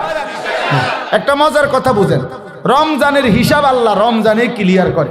এটা তো আল্লাহর ফায়সালা, যেহেতু এটা কোনো আকপিস নাই বান্দা এ মাসেই ইবাদত, এ মাসেই মুত্তাকি বানামু, এ মাসেই জান্নাত দিয়ে দেব। তো কাজেই 30 দিনের ভিতরে পাসপোর্ট নিলাম, 30 দিনের ভিতরেই ভিসা লাগবে, 30 দিন শেষেই জান্নাতের ফ্লাইটে উঠবা। তো সব এ মাসেই আমি আল্লাহ গুছাইয়া নিতে হইব, আলগা মাসে নিলে হইতো না, সব এনেই গুছাইতে হবে। এই জন্য আল্লাহ তাআলা ফজরের নামাজের ফরজ কয় রাকাত? জোহরের ফরজ কয় রাকাত? কত হইল? আসরের ফরজ কয় রাকাত? কত হইল? মাগরিবের ফরজ কয় রাকাত? এশার ফরজ কয় রাকাত? কত হইল? বিতির ওয়াজিব কত রাকাত? কত হইল? বলেন না, আবার বলেন। এই ফরজ এবং ওয়াজিবের মধ্যে বান্দার আমলে যে ঘাটতি হয়, কিছু কমতি ত্রুটি বিচ্যুতি হয়, সুন্নত এবং নফল দ্বারা আল্লাহ তাআলা সেই ঘাটতি পূরণ করে দেয়। সারা বছর এটাই সিস্টেম আল্লাহ। তো আল্লাহ তাআলা যেহেতু বলছে আমার রমজানের এটা আলাদা হিসাব, ফাইল পত্র অফিস সব কিছু আলাদা, এটা কোনো আলগা মাসে নেওয়া যাইতো না, এটা এখনেরটা এখনই ক্লিয়ার। এই জন্য ডেইলির 20 রাকাত 5 ওয়াক্ত নামাজের ফরজ ওয়াজিবের ত্রুটি বিচ্যুতি আজকের তারাবি দিয়েই ক্লিয়ার, একদম ক্লিয়ার ক্লিয়ার। কাজেই আলগা মাসে কোনো ঝামেলা নাই, এই মাসেই বেহেস্ত, এই মাসেই পাসপোর্ট, এই মাসেই ভিসা, এই মাসেই ফ্লাইট। ঈদের দিন ফ্লাইট, আগে কাপড় চোপড় রেডি রাখবা শুধু। তাইলে তারাবি কয় রাকাত? 20 রাকাত। তাইলে আপনি যে 8 রাকাত তারাবি পড়েন, অথবা প্রথম 10 দিন আপনার মসজিদের বারান্দা পর্যন্ত জায়গা হয় না, পরে নাই চাচা আপনি কই গেলেন? অসুবিধা নাই, টিয়া দিয়ালাম, ইমাম সাহেবের খরচ দিটা দিয়ালাম। ইমাম সাহেবরে নারাজ করতাম না, আমি জাহান্নামে গেলে কি, ইমাম সাহেবেরটা ওনারটা ক্লিয়ার, ওমাইটা কি। সপ্তাহখানিক পরে মসজিদের মুসল্লি আর থাকে না, বুঝছেন না কথা? এটা আসলে উচিত? বলেন এটা উচিত না। এই জন্য আমরা ইনশাআল্লাহ তাহলে 20 রাকাত তারাবি। একবার বললাম রমজানের রোজা, এরপরে ইফতার নতুন ইবাদত, সাহারি নতুন ইবাদত, মানে রমজান উপলক্ষে, এরপরে 20 রাকাত তারাবি, এরপরে কি রমজানের শেষ দশকের এতেকাফ। শেষ দশকের কি এতেকাফ? এতেকাফ বহুত মুবারক আমল বাপ, এতেকাফ বহুতই মুবারক আমল। বিশ্বাস করেন এতেকাফ বুড়া মুসলমানের আমল না, এতেকাফ মুসলমানদের আমল। এতেকাফ কার আমল? মুসলমানের আমল, মুমিনের আমল, বুড়া মানুষের আমল না। আমরা দেশে বানায় নিছে এতেকাফ হলো বুড়া মানুষের আমল। বুড়াও মানে আসাদ্দু বুড়া আন, আসাদ্দু কি বুড়া আন যিনি, অর্থাৎ একবারে শেষ, একেবারে জোরাজারি গিরাগারি ছেড়ে দিছে, যার আর কোনো চা দোকানও বইতে দেয় না, বাড়িতেও বসতে দেয় না, একদম হাত পাও গিরাগারি ছেড়ে দিছে। 4-5 জনে আলগি দিয়া ওনারে মসজিদে আইনা শোয়া দিছে, কানে কানে বলছে চাচা এটা পুরো এলাকার ইজ্জত, এটা পুরা ফ্যামিলির ইজ্জত, আপনি কোনো রকমে শুইয়া থাকেন, নাহলে সবগুলা লোক আমরা গুনাহগার হমু। এই জন্য আপনি শুধু কোনো রকমে, আপনার এটা মূলত কোনো এতেকাফ না, এটা হোতাকাফ। আপনার এই যে হোতায় দিছি, আর চাঁদ উঠলে আমরাই নিয়ে যাম। এই চাচারে হোতাকাপ দিয়া দিছে, আর তারা সবাই বিশ্বকাপ, মানে তারা সব খেলাধুলা তামাশা বাজার মার্কেট জুতা শাড়ি জামা গহনা কিনতেছে। আহা, অথচ আল্লাহর নবী সাল্লাল্লাহু আলাইহি সাল্লাম বলছেন এতেকাফের 2টা ফজিলত নবীজি বলছেন। 1 ওয়ায়াতাকিফুজ যুনুব, সে সমস্ত গুনাহ থেকে বিরত থাকে। 2 ওয়ায়ুজজা লাহু মিনাল হাসানাত কাআমিলিল হাসানাতি কুল্লিহা, এই 10 দিন আমার ঘরে বসে থাকার কারণে, আল্লাহর নবী বলেন আল্লাহর ঘরে বসে থাকার কারণে যতগুলো নেক আমল বাহিরে মহল্লাবাসী করতেছে আর সেও করতে পারত, অথচ এতেকাফে থাকার কারণে করতে পারে নাই। সে বাইরে থাকলে অনেক মানুষকে সালাম দিতে পারত, সে বাইরে থাকলে গরিব দুঃখীকে সহযোগিতা করতে পারত, সে বাইরে থাকলে জানাজার নামাজ পড়তে পারত, সে বাইরে থাকলে বিবি বাচ্চার জন্য সাংসারিক কাজকর্ম করতে পারত, সে বাইরে থাকলে যেই বন্দিগিগুলো করতে পারত যেগুলো অন্যরা এখন করছে, অথচ আমার বান্দা করতে পারছে না। আল্লাহর নবী বলেন আল্লাহ তাআলা পুরা মহল্লাবাসীর সবগুলো নেক আমল যা সেও থাকলে করতে পারত, এই সবগুলো নেক আমলের সওয়াব আল্লাহ তাআলা ইতিকাফকারী বান্দার আমল নামায় মসজিদে থাকতেই লিখে দিচ্ছেন, লিখে দিচ্ছেন। এই জন্য বাপ, ইতিকাফ এটা আমাদের সকলের আমল, এটা রমজানের আমল, এটা বুড়া মানুষের আমল না। আমরা যারা রমজানের রোজা রাখি আমাদের প্রত্যেকের উচিত চেষ্টা করা ইতিকাফ করতে। আজকে পারেন নাই কালকে করেন, এবছর পারেন না আগামী বছর করেন, কিন্তু আপনি ধীরে ধীরে প্রস্তুতি নেন, সিদ্ধান্ত নেন, ধীরে ধীরে সিদ্ধান্ত নেন। 2013 সালে আমার শায়েখ আল্লামা মুফতি মুশতাকুন নবী সাহেব আমারে বলছে, মাওলানা নবী কখনো ইতিকাফ করে নাই, ছাড়ে নাই, মৃত্যু পর্যন্ত আপনি কখনোই করেন নাই। নবীজি সাল্লাল্লাহু আলাইহি সাল্লাম বুখারীর এবার হাত্তা তাওয়াফাহুল্লাহ, নবী সাল্লাল্লাহু আলাইহি সাল্লাম মৃত্যু পর্যন্ত ইতিকাফ ছাড়ে নাই কোনোদিন, কোনো বছর। আর আপনি করেন নাই, কি বলবেন নবীজির সামনে হাসরের ময়দানে? আল্লাহর কসম আমার এক কথা কলিজায় লাগছে। আমি সেদিনে বলছিলাম, হুজুর আমি ওয়াদা করলাম মৃত্যু পর্যন্ত আর ইতিকাফ ছাড়বো না।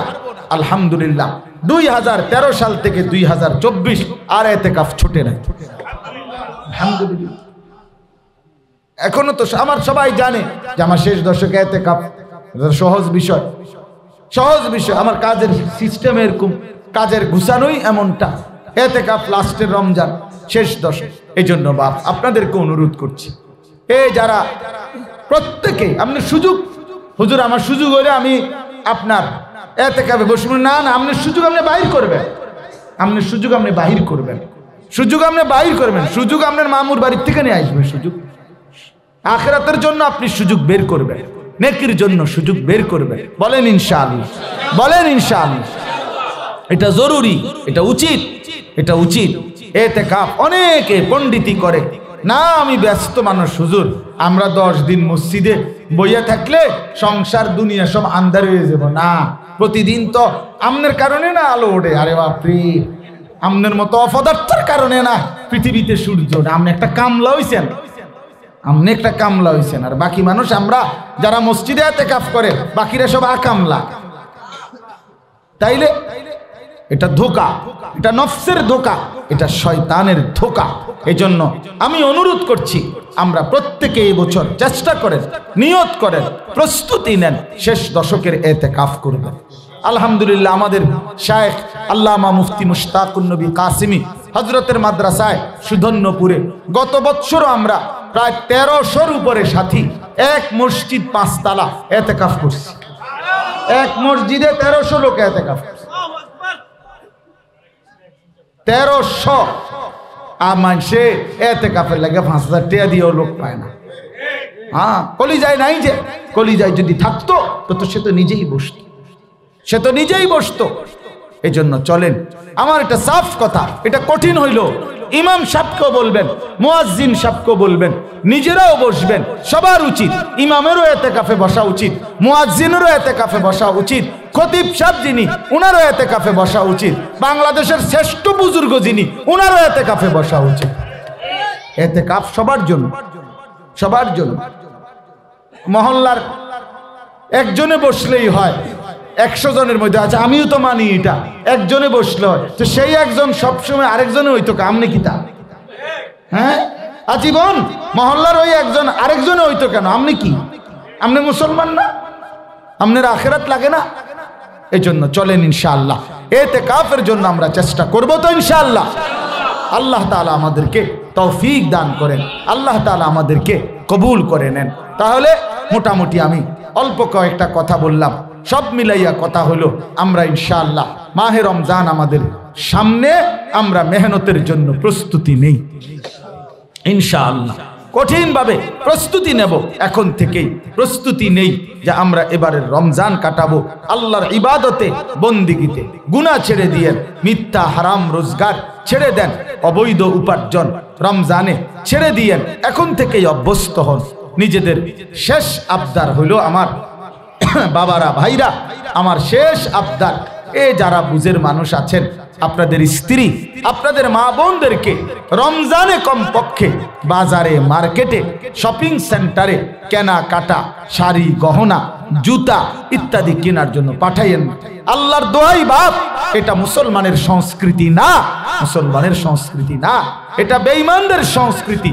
এটা কাফেররা চাপাইছে, এটা মুশরিকরা চাপাইছে, এটা ইহুদিরা চাপাইছে, এটা খ্রিস্টানরা চাপাইছে, এরা হিন্দুরা চাপাইছে। এটা দুর্গা পূজার অনুষ্ঠানিত হইতে পারে, ঈদের কোনো অনুষ্ঠান হইতে পারে না।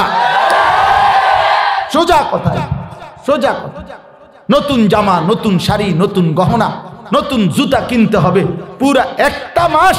আহা, আল্লাহ তাআলা বলে বান্দা রহমত নাও, আল্লাহ তাআলা বলে বান্দা মাগফিরাত নাও, আল্লাহ তাআলা বলে বান্দা জাহান্নাম থেকে মুক্তি নাও। আর ওই অসভ্য মহিলা, এই বেহায়া মহিলা বলে আল্লাহ তোমার নাজাত তোমার কাছে রাখো, আমি জুতা কিনতে চাই, জুতা কিনতে চাই, আমি জুতা কিনতে চাই, তোমার মাগফিরাত তোমার কাছে রাইখা দাও, আমার জামা দরকার, আমার শাড়ি দরকার, আমার গহনা দরকার, আমার অলংকার দরকার, আমি এগুলা কিনতে যাই। এই জন্য পুরাটা রমজান মহিলার ঘাম বাইয়া বাইয়া পড়ে ঘুরতেছে জুতা। কি গো বোন, কিনা হইছে না জুতা? না, কি সমস্যা? কালার সহেজ হইলে রং সহেজ হয় না, রং সহেজ হইলে কালার, একটু ডিপ চাই হইতে দেয় লাইট, লাইট হইলে ডিপ, মানে আসল কত হইলো গোরন, শুধু আসল কত হইলো গুড়া গুড়া। ইফতার চলে গেছে, রাতের 9টা বাজে গেছে, এখনো নাফরমান মহিলা ঘরে ফিরে না। এই জন্য আমি বহুদিন প্রস্তাব দিছিলাম বিভিন্ন মার্কেটওয়ালা ঘরে, আপনারা যদি রমজান উপলক্ষে মার্কেটের ভিতরে বোর্ডিং খুলতেন ভালো ছিল। আর এ বুড়িরে যদি বুঝাইয়া কইতেন যে আপনি তো সকালে আইয়েই লাইবেন, তার এই রাইতে দূরে লেগে কিনতেন যাইবেন, আমরা এখানেই ভাত তরকারির ব্যবস্থা রাখছি। হ্যাঁ, আপনি সেহরি খাইয়া আবার সকাল থেকে কিনা শুরু করবেন রাত 12টা পর্যন্ত। এইটা মাকসুদ ভাই দেখেন আলাপ করা যায় কিনা আপনাদের লাকসাম থেকে, আপনি তো ব্যবসায়ী, এই জন্য দেখেন আপনি এটা পরামর্শ খারাপ হইতো না যে রমজান উপলক্ষে বোর্ডিং চালু হয়েছে। বহুত লোক পাওয়া যায়, এতেকাফে লোক পাওয়া না, ঠিকই বলছে আদি যে এতেকাফে লোক পাওয়া না গেল এই সময়ের বোর্ডিং এ লোক পাওয়া যায়। আস্তাগফিরুল্লাহ, হায়া হওয়া উচিত, লজ্জা হওয়া উচিত, শরম হওয়া উচিত। আল্লাহ তাআলা আমাদেরকে বিবেক দান করেন, আল্লাহ তাআলা আমাদেরকে আখিরাতের ফিকির দান করেন, আল্লাহ তাআলা আমাদের প্রত্যেকের জিন্দেগি সুন্দর করে দেন ইনশাআল্লাহ। আমার বাপ, আপনাদের কাছে আমাদের অনুরোধ, আপনারা মেহেরবানি করে আমাদের মাদ্রাসার জন্য দোয়া করবেন। আমাদের এই মাদ্রাসায় আশরাফুল উলুম ময়নামতি আলহামদুলিল্লাহ এখন রমজান উপলক্ষে আবার নতুন করে ভর্তি কার্যক্রম চলবে। নুরানি বিভাগে ছোট বাচ্চাদেরকে ভর্তি নেওয়া হবে, কিতাব বিভাগে আমাদের যারা হাফেজ হয় ফারেগ হয় তো তাদের জন্য কিতাব বিভাগে উর্দু, তাইসির, মিজান, নাহবে মির, হেদায়েতুন নাহু, বাংলা হিসাবে হলো ক্লাস 8 পর্যন্ত আমাদের এখানে পড়ালেখার ব্যবস্থা আছে। এবং নুরানি নাজারা হিফজ নিয়ে আলহামদুলিল্লাহ প্রায় 450-র মতো ছেলে আমাদের এখানে পড়ালেখা করছে। তো আপনাদের কাছে অনুরোধ, আপনারা আপনাদের বাচ্চাদেরকে আমাদের এই মাদ্রাসায় ভর্তি করাবেন ইনশাআল্লাহ। আমাদের বাংলা, অঙ্ক, ইংরেজি সব বিষয় সমানভাবে গুরুত্ব দিয়ে আমাদের এখানে পড়ানো হয় ইনশাআল্লাহ। এরপরে রমজান উপলক্ষে বয়স্ক, মুরব্বী, স্কুল, কলেজ, ইউনিভার্সিটির যে কোনো ব্যক্তি ইচ্ছা করলে 10 দিন, 5 দিন, আপনার যে কয়দিন সুযোগ হয়, অথবা টানা 25 দিন, মানে পহেলা রমজান থেকে 25 রমজান পর্যন্ত স্কুল, কলেজ, বিশ্ববিদ্যালয় এবং বয়স্ক, মুরব্বী সবার জন্য কোরআন শিক্ষা, জরুরি মাসআলা মাসাইল শিখার আলাদা প্রশিক্ষণ কোর্স আমাদের মাদ্রাসায় অনুষ্ঠিত হবে। আপনি বা আপনার পরিচিত কেউকে সুযোগ থাকলে আপনি পাঠাইয়েন। আপনাদের কাছে আমরা অনুরোধ করলাম, এরপরে আপনাদের ইনশাআল্লাহ আমরা এই মাদ্রাসায় চাচ্ছি আমরা একটা ধারাবাহিক সারা বছর ব্যাপী আমাদের মাদ্রাসার একটা ক্লাস চালু করতে, যেখানে স্কুল কলেজ ইউনিভার্সিটি এবং বয়স্ক যে কেউ যে কোনো সময় আইসা পড়তে পারে, যার সময় যতক্ষণ পড়বে ততক্ষণ। এইটা হলো আমার স্লোগান। মানে মাদ্রাসার ক্লাস হবে একটা এরকম আলাদা ওস্তাদ, আপনার 3 ঘন্টার জন্য আসছেন তো একটা সূরা শিখেন, একদিনের জন্য আসছেন তো 2টা সূরা শিখেন, রুকুটা ঠিক করেন, সেজদাটা ঠিক করেন। আপনি 3 দিনের জন্য আসছেন তো 4টা 5টা সূরা ঠিক করেন। এইভাবে আপনার যার সময় যতক্ষণ পড়বে ততক্ষণ। এইভাবে আমরা ইনশাআল্লাহ একটা ক্লাস চালু করার উদ্যোগ নিতেছি। জায়গা ঘাটতি আমাদের, রোম আর নাই, যে কদ্দুর রোম আমার আবু বকর ভাই করে দিছে আজকে 200 বছর আগে, ওই যে আছে এখানে, আর কোনো ব্যবস্থা নেই এখন, আর কোনো দিক দিয়া কোনোখানে একটা নতুন রুম আর ব্যবস্থা নাই। নতুন জায়গায় আল্লাহ তাআলা আমরা মাদ্রাসার জন্য জায়গা কিনা হইছে আলহামদুলিল্লাহ, অনেক টাকা আমরা ঋণী আছি মাদ্রাসার এই জায়গার। আপনাদের কাছে অনুরোধ, মাদ্রাসার জায়গায় আপনারা আপনাদের মহব্বতে দিল খুলে অংশগ্রহণ করেন, বরকত হবে ইনশাআল্লাহ। মাদ্রাসার 94.5 শতক জায়গা একটু একটু করে যদি দেন বরকত হবে। একদিন এখানে মসজিদ হবে, মাদ্রাসা হবে, আল্লাহ চাইলেই হবে, আল্লাহ করলেই হবে ইনশাআল্লাহ। ইনশাআল্লাহ বড় সড়ো কমপ্লেক্স করার ইচ্ছা আমাদের এই মাদ্রাসার ওই জায়গার মধ্যে। এই জন্য আপনাদের কাছে অনুরোধ, মাদ্রাসার জায়গাতে অংশগ্রহণ করেন এবং রমজান মাসে এখানে ছাত্ররা ইফতার করবে, উস্তাদরা ইফতার করবে, আরো অনেক সাথী অতিরিক্ত আসবে। আপনাদের কাছে এখানেও অনুরোধ করলাম, ইফতারের ফান্ডে রমজান মাসে বাচ্চাদের ইফতারের জন্য এখানেও আপনাদের সুযোগ থাকলে আপনারা কিছু সহযোগিতা কইরেন। যার যেটুকু সহযোগিতা হয় আল্লাহর জন্য দিলে, আল্লাহর জন্য খরচ করলে বাপ কখনোই কমে না। কারো দান কারো সাদাকায় আল্লাহ তাআলা কমায়া দেয় না, দান সদকা কমে না, বরং সুদ ঘুষ যদিও দেখতে মনে হয় বাড়ে, কিন্তু খোদার কসম আল্লাহ বলছে কমে। হারামে কমে, হালালের মধ্যে কি হয় না, কমে না।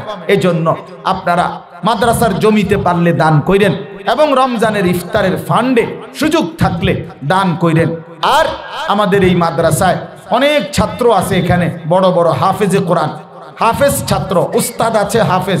আপনাদের এলাকার আশপাশের যেখানে হোক, যদি কোনো মসজিদে তারাবির জন্য, খতমে তারাবির জন্য একেবারে আমাদের ছাত্র, আমরা একেবারে খুশি দিলে ফি সাবিলিল্লাহ, আল্লাহর সন্তুষ্টির জন্য আমাদের ছাত্র উস্তাদ কোরআন শরীফ হেফজ পড়াবে, তারাবি পড়াবে, এই হিসাবে যদি কারো প্রয়োজন হয় তা আমাদের মাদ্রাসার সাথে যোগাযোগ করলে আমরা আপনাদেরকে খতমে কোরআনের জন্য হাফেজ সাহেব দেওয়ার চেষ্টা করব ইনশাআল্লাহ। আল্লাহ তাআলা আমাদেরকে তৌফিক দান করেন।